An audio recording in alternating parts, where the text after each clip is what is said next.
If you're worried about the economy, you don't trust the government, you don't trust the stock and bond market, you're concerned about the U.S. growing national debt and inflation, then we urge you to continue watching this important message.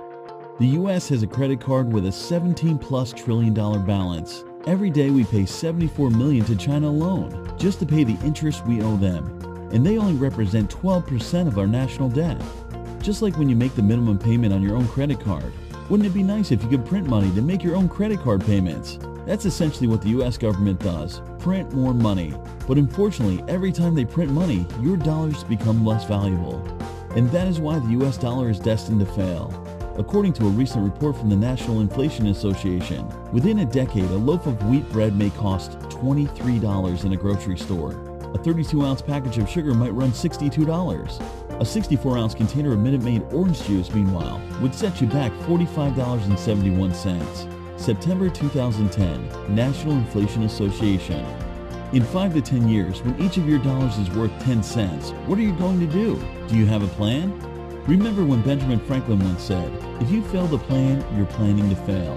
You need to plan ahead, and if you do, you could become extremely wealthy with real wealth. Imagine this. If you found an Egyptian tomb from over 1,000 years ago, what would you find in it? Millions of dollars in cash with Pharaoh's face on it? Or millions in gold?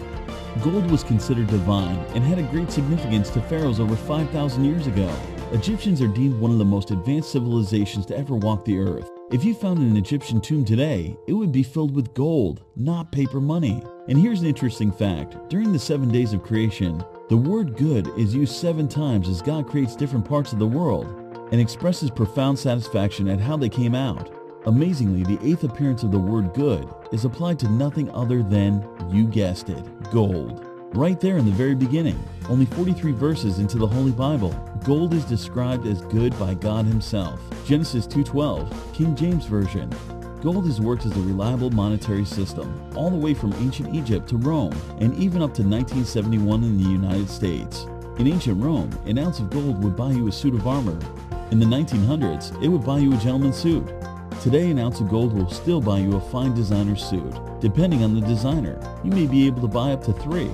Not much has changed over thousands of years. When something holds good for 2,000 years, I do not believe it can be so because of prejudice or mistaken theory. Bernard M. Baruch, American financier and statesman, 1870 to 1965. Here are more gold statistics. An ounce of gold in 1900 represented 20 US dollars. In 1900, 20 US dollars would buy you roughly 35 gallons of milk. These days, 20 US dollars would only buy you 6 gallons of milk, half that if you buy organic. And guess how much milk you could buy today with 1 ounce of gold? The answer, a whopping 315 gallons of milk. And a $20 gold piece from 1900 could cost as much as $3,300 today, depending on the quality of the coin, according to GetRegalGold.com. Up until 1971, all US dollars printed were required to be backed by gold in federal vaults. In 1971, on President Nixon's orders, the U.S. government abandoned the gold standard and essentially started printing money as it pleased. Since then, the national debt has ballooned from $414 billion all the way up to more than $17 trillion. And during that time, the U.S. dollar has lost 97% of its value. Listen to what Federal Reserve Chairman Ben S. Bernanke said during a speech before the National Economics Club in D.C., November 2002.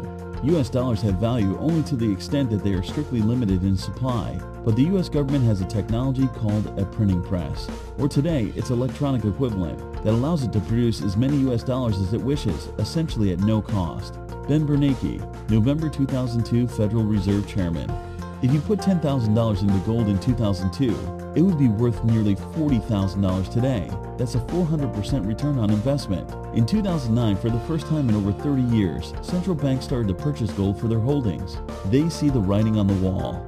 Look at the following news headlines. More central banks buy gold from IMF. From CNBC, November 17, 2009. Central bank gold holdings expand at fastest pace since 1964. From Bloomberg, March 18, 2010. India was the first central bank to make a major purchase and ended up buying over 200 metric tons of gold from the International Monetary Fund, IMF, in 2009. Many analysts believe that China will increase its official gold reserves to equal those of the U.S. by more than 700%, from 1,054 tons to 8,133 tons. In recent years, the Chinese government significantly relaxed the rules for precious metals buying for its citizens.